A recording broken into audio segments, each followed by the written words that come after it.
Hello guys, current affairs funda में आप सभी का स्वागत है। मैं हूं आपके साथ अभिषेक शर्मा और आज के इस वीडियो सेशन में हम 16 जनवरी तक के सभी इंपॉर्टेंट करंट अफेयर्स कवर करने वाले हैं। हमेशा की तरह आप इस वीडियो को अंत तक जरूर देखिएगा, आज भी आपको काफ़ी कुछ जानने के लिए मिलेगा। साथ ही गाइस, इस सेशन को शुरू करने से पहले आप सभी को बताना चाहूँगा, यदि आप हमारे daily current affairs PDF, weekly PDF और मंथली PDF चाहते हैं तो आप करंट अफेयर्स फंडा का जो 1 ईयर मेंबरशिप प्लान है उसे बाय कर सकते हैं। आपको बता दें, हम इसमें आपको पूरे साल तक हमारे जितना भी PDF मटेरियल है वो प्रोवाइड कराते हैं, उससे आप डाउनलोड कर सकते हैं, प्रिंट आउट भी निकलवा सकते हैं और इसे आप ऐप पर भी पढ़ सकते हैं। और यदि आपके पास लैपटॉप या सिस्टम है तो आप वेब लॉगिन करके भी पढ़ सकते हैं। कोई भी अगर आपका डाउट है हमारे इस कोर्स से संबंधित तो कमेंट बॉक्स में हमें लिखिएगा। और साथ ही मैं आपको बता दूं, ये जो हमारा PDF मटेरियल है ये आपका कोई भी एग्ज़ाम हो, बैंक का हो, SSC का हो, रेलवे या स्टेट PCS, सबके लिए यूज़फुल रहता है। तो आप इसको बाय कर सकते हैं, लिंक वीडियो के डिस्क्रिप्शन में या फिर फर्स्ट कमेंट में दिया गया है। तो चलिए फिर करते हैं शुरुआत इस वीडियो सेशन की। सबसे पहले आज का क्वेश्चन देख लेते हैं। In which year did India start the decennially conducted census? Bharat में 10 वार्षिक रूप से आयोजित जनगणना किस वर्ष शुरू हुई थी? ऑप्शंस आपके सामने हैं। 1951, 1881, 1901 या 1872। देखिए, सेंसस से संबंधित क्वेश्चन आपके किसी भी एग्जाम में पूछे जा सकते हैं, तो जहाँ भी आपके सामने सेंसस से संबंधित क्वेश्चन आए उसे आप ज़रूर कर लिया कीजिए। ये काफ़ी महत्वपूर्ण क्वेश्चन है, एग्ज़ाम में पूछा जा चुका है। तो जल्दी से आप इसका आंसर कमेंट बॉक्स में कर दीजिए, फिर आगे बढ़ेंगे। और इसी तरह के क्वेश्चंस के लिए आप करंट अफेयर्स फंडा को टेलीग्राम पर भी ज्वाइन कर लीजिए। इसी नाम से हमारा चैनल है करंट अफेयर्स फंडा। वहाँ पर भी हम डेली क्विज डालते रहते हैं, PDF आपके लिए शेयर करते रहते हैं। कोई भी नोटिफिकेशन आता है वो भी आपके साथ वहीं पर हम शेयर करते हैं।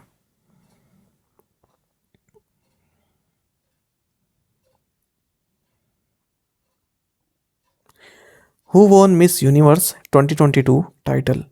मिस यूनिवर्स 2022 का खिताब किसने जीता है? ऑप्शंस आपके सामने हैं और सही आंसर ऑप्शन बी है, आर बोने कैप्रियल। तो जानिएगा, आर बोनी कैप्रियल ये USA से हैं और मिस यूनिवर्स 2022 का टाइटल उन्होंने जीत लिया है। अच्छा, आपको सबसे महत्वपूर्ण ये जानना चाहिए, जो ये मिस यूनिवर्स 2022 हुआ है ये 71st एडिशन रहा है इस कंपटीशन का। मिस यूनिवर्स का 71st एडिशन रहा है, USA में ही हुआ है। और जो मिस यूनिवर्स 2021 रही भारत की हरनाथ संधू, उन्होंने इन्हें आर बोनी कैप्रियल को ये ताज पहनाया है। आपको जानना चाहिए फर्स्ट रनअप की अगर हम बात करें तो वेनेजुएला की अमांडा टूजामिल ये फर्स्ट रनअप रही और डोमिनिकन रिपब्लिक की एंड्रीना मार्टिनेज ये सेकंड रनअप रही है।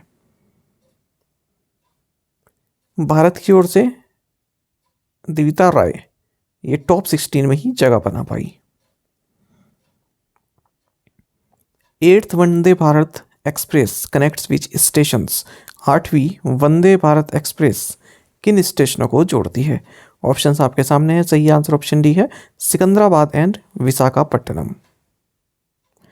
जानिएगा, प्राइम मिनिस्टर नरेंद्र मोदी ने वंदे भारत एक्सप्रेस ट्रेन जो कि सिकंदराबाद और विशाखापट्टनम को कनेक्ट करती है, इसे हाल ही में हरी झंडी दिखाई है। आपको बता दें, ये इंडियन रेलवेज के द्वारा इंट्रोड्यूस की गई 8th Vande Bharat express train है और फर्स्ट वन है जो कि 2 तेलुगु स्पीकिंग स्टेट्स यानी कि तेलंगाना और आंध्र प्रदेश को कनेक्ट करता है और 700 किलोमीटर की डिस्टेंस ये कवर करती है वंदे भारत एक्सप्रेस ट्रेन। आपको बता दें, विशाखापट्टनम में, राजमुंद्री में और विजयवाड़ा में इसके स्टेशन होंगे आंध्र प्रदेश में। और अगर हम तेलंगाना में बात करें तो खम्मम, वरंगल और सिकंदराबाद में इसके स्टेशन होंगे। आपको जानना चाहिए, वंदे भारत 2.0 ये इम्प्रूव्ड फीचर्स और मोर एडवांसमेंट्स के साथ लॉन्च की गई है और केवल 52 सेकंड्स में 100 किलोमीटर्स पर आवर की स्पीड ये पकड़ सकती है और मैक्सिमम स्पीड इसकी 180 किलोमीटर्स पर आवर है।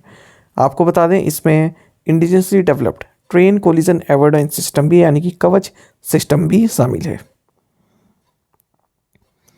CII bio energy summit held in which city? CII जैव ऊर्जा शिखर सम्मेलन किस शहर में आयोजित किया गया? ऑप्शंस आपके सामने हैं। सही answer option C, New Delhi. तो जानिएगा, बायो एनर्जी समिट ये न्यू दिल्ली में हुआ है और जो union minister for petroleum and natural gas हैं हरदीप सिंह पुरी, इन्होंने इसे एड्रेस किया है। तो ये जो बायो एनर्जी समिट हुआ, ये confederation of Indian energy Indian industry यानी कि CII इसका इवेंट होता है। और कौन सा एडिशन रहा इस बार? 11th एडिशन रहा है। इसका थीम भी महत्वपूर्ण है, energy transition solution for a sustainable tomorrow. अच्छा, इसी दौरान जो हरदीप सिंह पुरी हैं, इन्होंने कुछ बातें याद दिलाई और फिर से हम रिवाइज कर लेते हैं क्या क्या इन्होंने बोला अपने संबोधन में। इन्होंने बताया कि 2013-14 में 1.53% पेट्रोल में एथेनॉल ब्लेंडिंग की मात्रा थी और ये जुलाई 2022 तक 10.17% हो गई है। और ये भी कहा है कि 2025 तक हम 20% एथेनॉल ब्लेंडिंग का जो हमारा टारगेट है उसे अचीव करेंगे। साथ ही उन्होंने ये बताया कि इंडियन गवर्नमेंट ने ग्रीन हाइड्रोजन पॉलिसी को भी इनेक्ट किया है, जिसका टारगेट है 5 मिलियन टन्स हाइड्रोजन प्रोड्यूस करना 2030 तक। When is the Armed Forces Veterans Day celebrated? सशस्त्र सेना पूर्व सैनिक दिवस कब मनाया जाता है? ऑप्शंस आपके सामने है। सही आंसर ऑप्शन बी, जनवरी 14। तो जानिएगा 7th armed forces veterans day ये 14 जनवरी को सेलिब्रेट किया जा रहा है। और क्यों किया जा रहा है? क्योंकि 14 जनवरी 1953 को जो हमारे first Indian commander in chief of Indian army रहे फील्ड मार्शल KM करियप्पा, ये रिटायर हो गए थे सर्विस से इसी दिन। आपको जानना चाहिए जो सेलिब्रेशंस हैं ये 9 लोकेशंस में हुई पूरे इंडिया में, लेकिन जो मेन फंक्शन हुआ वो देहरादून में हुआ है। रक्षा मंत्री राजनाथ सिंह द्वारा इसकी अध्यक्षता की गई मेन फंक्शन की देहरादून में। अच्छा, इसी दौरान रक्षा मंत्री ने soul of steel alpine challenge भी लॉन्च किया है। ये जो चैलेंज है इसका मकसद है जो बॉर्डर एरियाज़ हैं वहाँ पर टूरिज्म को प्रमोट करना। तो इसकी शुरुआत उत्तराखंड से हो रही है। आपको जानना चाहिए वेटरन्स डे है, ये हम साल 2017 से ही मनाते आ रहे हैं।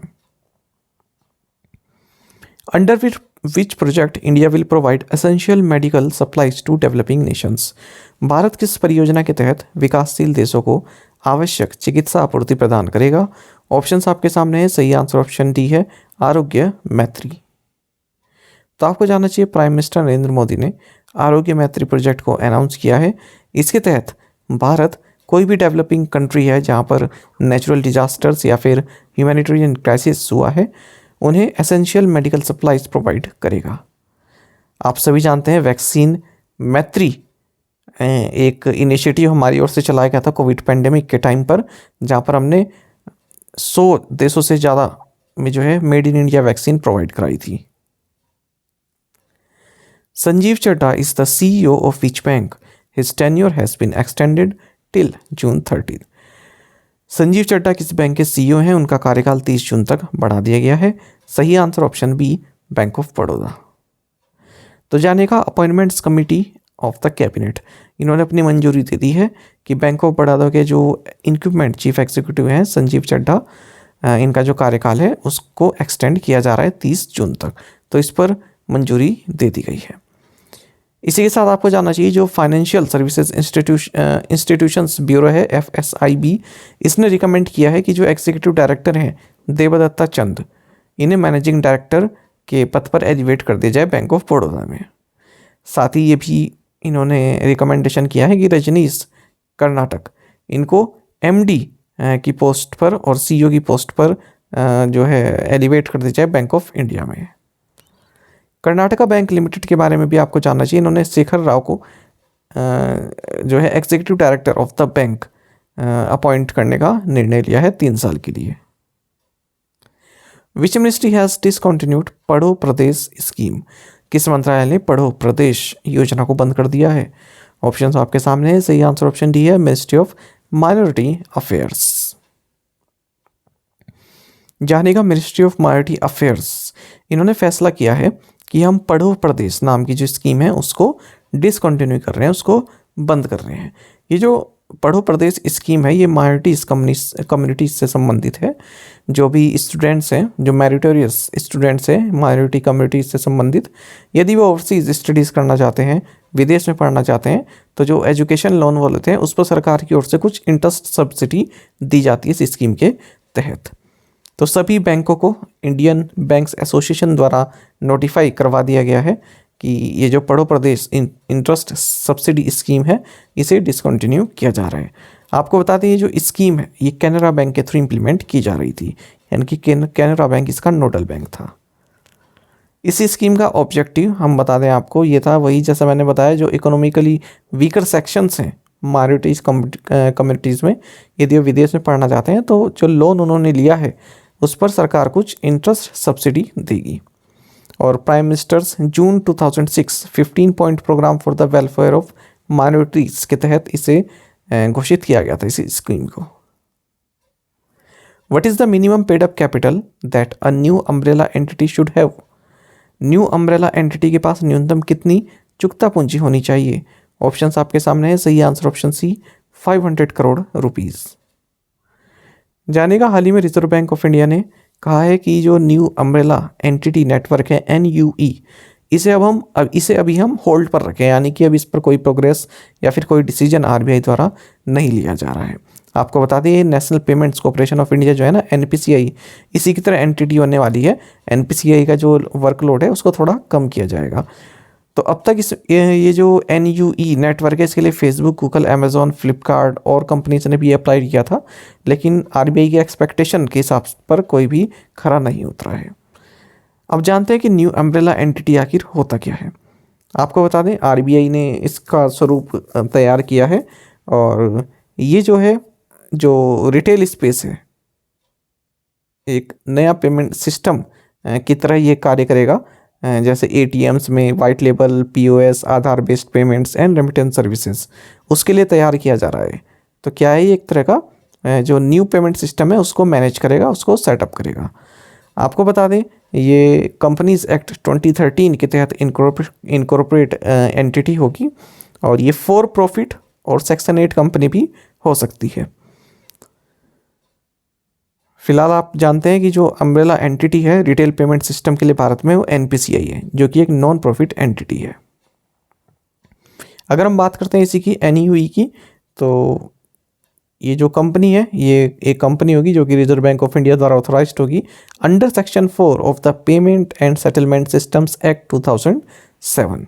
मिनिमम पेड अप कैपिटल इसकी 500 करोड़ रुपए होनी चाहिए। ये आ रही है आपको बात समझ में?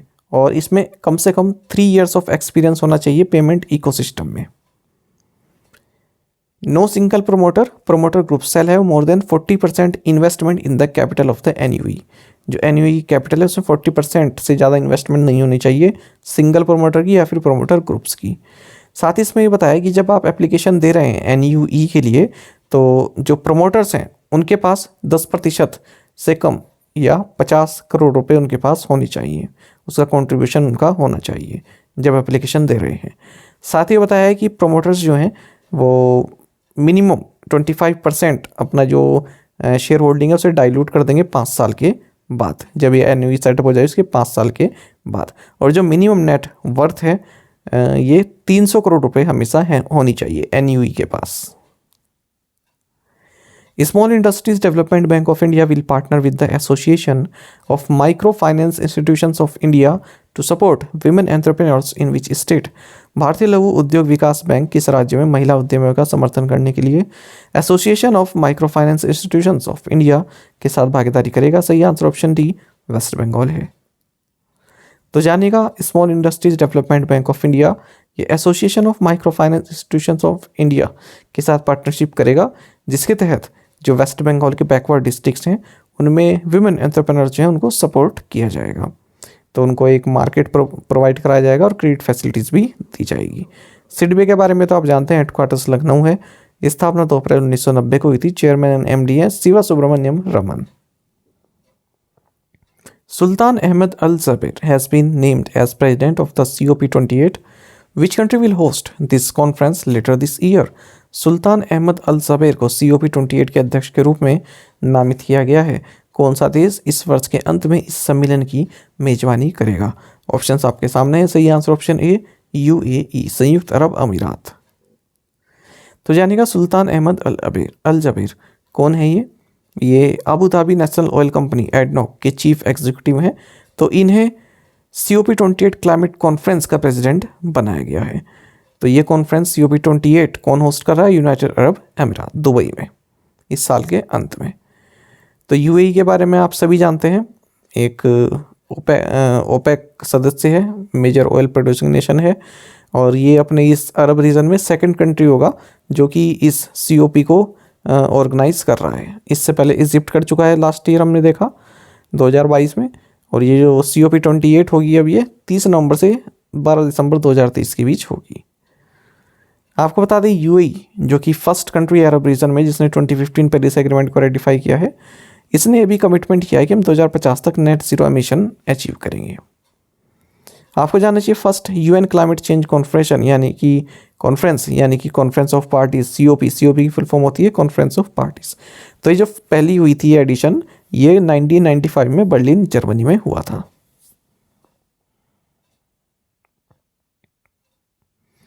Union minister for labour and employment Bhupender Yadav inaugurated regional office of employees provident fund organisation at Alwar.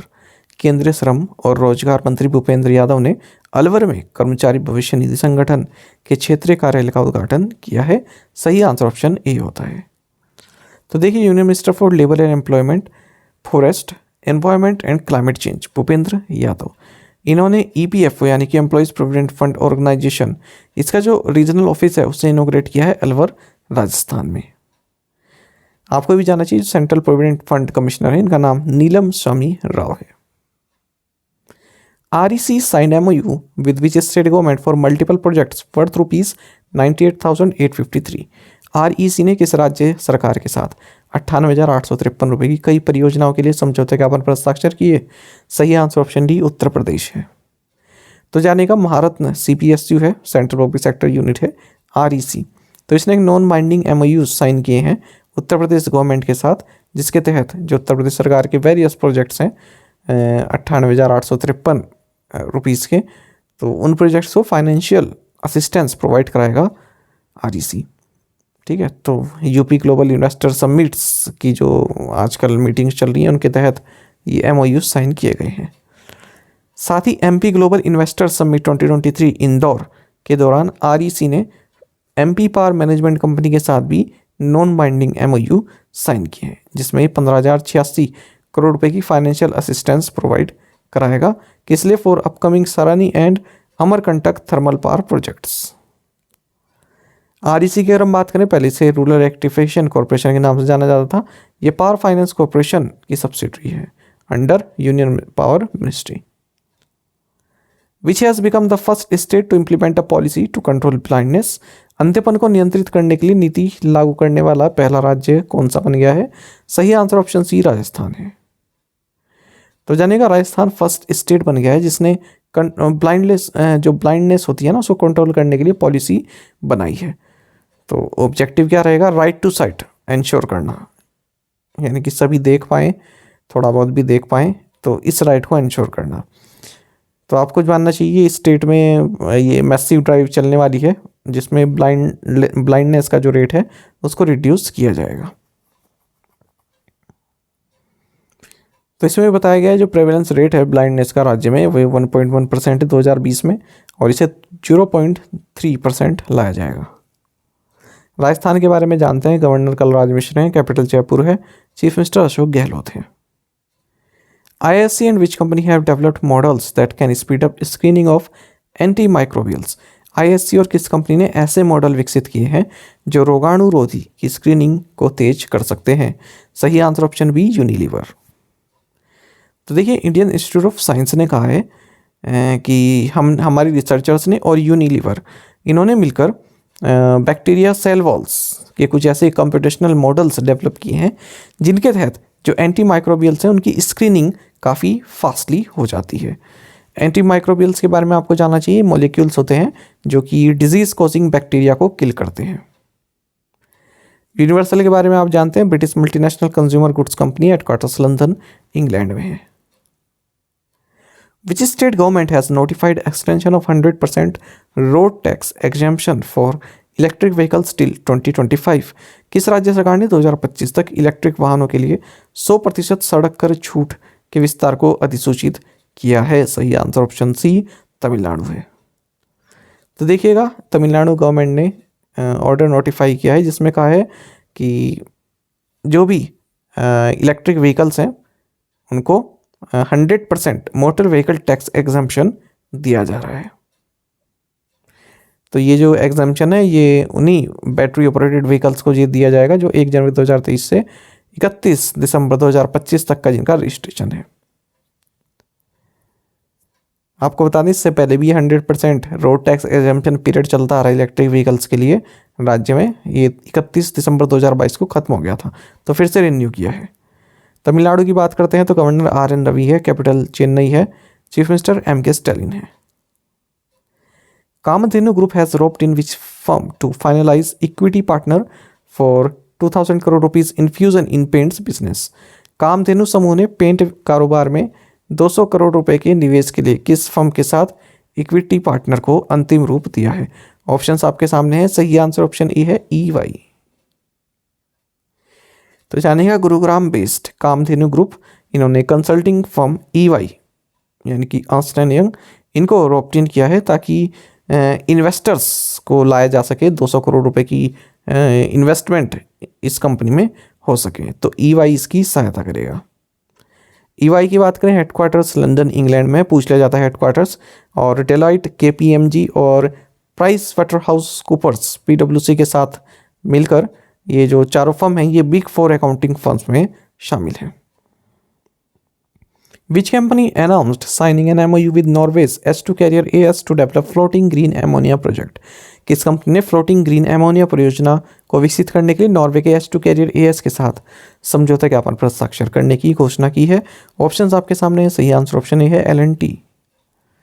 तो देखिए लार्सन एंड टोब्रो लिमिटेड इन्होंने MOU साइन किया है नॉर्वे की S2 कैरियर AS के साथ। किस लिए? To develop floating green ammonia project, floating green ammonia project develop करने के लिए, ताकि ग्लोबल इकोनॉमी को डिकार्बोनाइज किया जा सके। तो LNT क्या होगा? ये जो नॉर्वे की कंपनी S2 कैरियर AS इसके साथ कंस्ट्रक्शन पार्टनर होगा, ये बना कर देगा ये पूरा सेटअप है। विच cricketer slammed the fastest one day international 150 runs in India? किस क्रिकेटर ने भारत में सबसे तेज एक दिवसीय 150 रन बनाए हैं? ऑप्शंस आपके सामने है। सही आंसर ऑप्शन है विराट कोहली। तो जानेगा भारत ने श्रीलंका को हरा दिया है तीसरे वनडे इंटरनेशनल में तिरुवनंतपुरम केरल में 317 रन से, और ये भारत की रन के हिसाब से बिगेस्ट एवर विक्ट्री रही है वन इंटरनेशनल क्रिकेट के इतिहास में। इसी के साथ भारत ने श्रीलंका को 3-0 से वाइट वॉश कर दिया है। अब बात करते हैं विराट कोहली की। इन्होंने 110 बॉलों पर 166 रन मारे हैं श्रीलंका के खिलाफ खेलते हुए थर्ड वनडे इंटरनेशनल में, और ये इनका हाईएस्ट वनडे इंटरनेशनल स्कोर है भारतीय ज़मीन पर। कोहली के नाम अब मोस्ट ODI 100s भी हो गए हैं होम पर, घरेलू मैदानों पर 21 हो गए हैं। और आपको बता दें फास्टेस्ट ODI सेंचुरी इन्होंने मारी है, और सबसे ज़्यादा सेंचुरी किसी एक कंट्री के खिलाफ भी इनकी है, श्रीलंका के खिलाफ 10 है। अच्छा, फास्टेस्ट 150 रन इन्होंने स्कोर किए हैं, केवल 106 बॉल्स इन्होंने यूज़ की। इससे पहले ये जो रिकॉर्ड था ये ऑस्ट्रेलिया के जॉर्ज बेली के पास था, उन्होंने 109 डिलीवरीज ली थी। Player of the match Virat Kohli रहे, player of the series Virat Kohli रहे। ये पूछ लिया जाता है कि ये हाल ही में जो श्रृंखला हुई थी उसमें प्लेयर ऑफ सीरीज कौन थे, या फिर प्लेयर ऑफ सीरीज ही पूछते हैं कि कौन थे। प्रीवियस असाइनमेंट क्वेश्चंस के आंसर अब हम देखने वाले हैं। Which city is known as steel city in Odisha? Rourkela. Singer Lisa Marie Presley who died recently belongs to which country? US। Which group sold Paytm stake worth $125 million via block deal? Alibaba Group. In which category did the song Natu Natu win the award at the 80th Golden Globe Awards? Best Original Song. Aspirational Block program will initially cover 500 districts across 31 states and union territories. तो किसी भी aspirants ने इसका सही जवाब नहीं दिया है, ठीक है, तो इसको नोट कर लीजिएगा। Which tennis star has now become, ये एस्पिरेशनल ब्लॉक प्रोग्राम है ABP।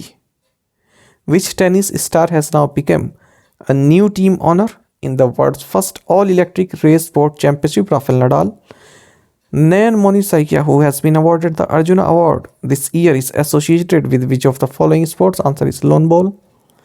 The Union Cabinet approved an outlay of 2600 crore rupees to promote payments using RuPay cards and the UPI? What is the full form of UPI? Answer is Unified Payments Interface.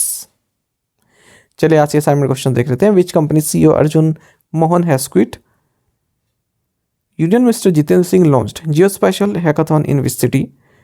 Tamil Nadu CM launched which platform for global Tamil investors to invest in states startups?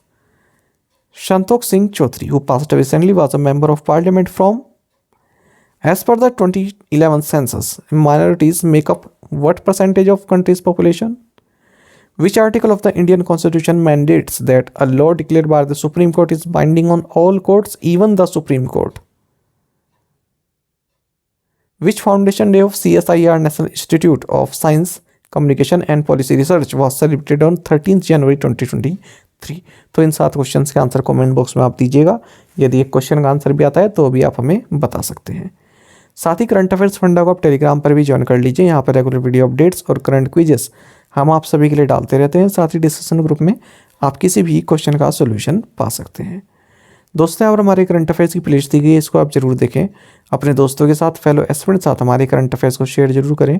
आज का session आपको कैसा लगा comment box में जरूर बताइएगा. Thank you guys.